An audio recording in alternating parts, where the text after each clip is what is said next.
Having more fun than a human being should be allowed to have Rush Limbaugh.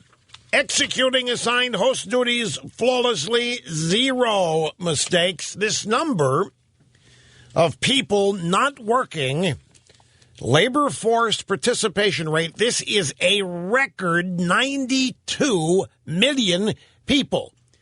This labor force participation rate plunge equals, on a percentage basis, where we were in 1978. Now, I realize many of you are too young to remember 1978.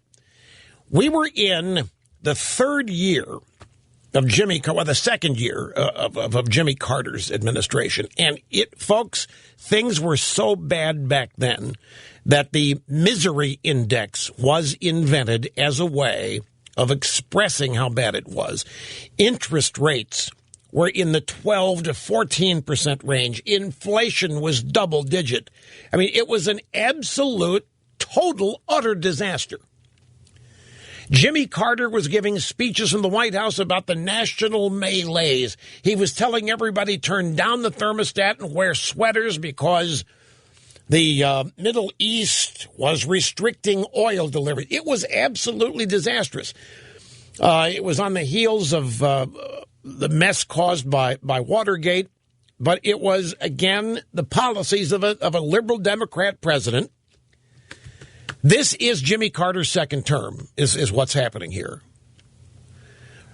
Barack Obama is Jimmy Carter's second term if he had won. So we're now statistically back right where we were in the middle of the Jimmy Carter disaster. And especially when you look at the similarity as percentage basis of the labor force participation rate. All of this is just,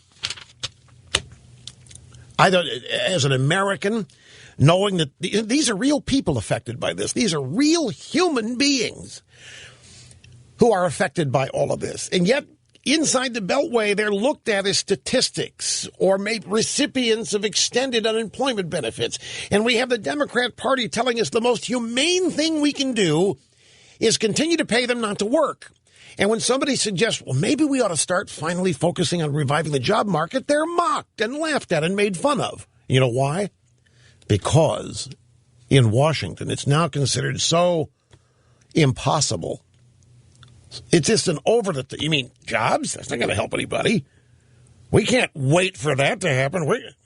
That's a small indication of how distorted and bastardized normalcy has become.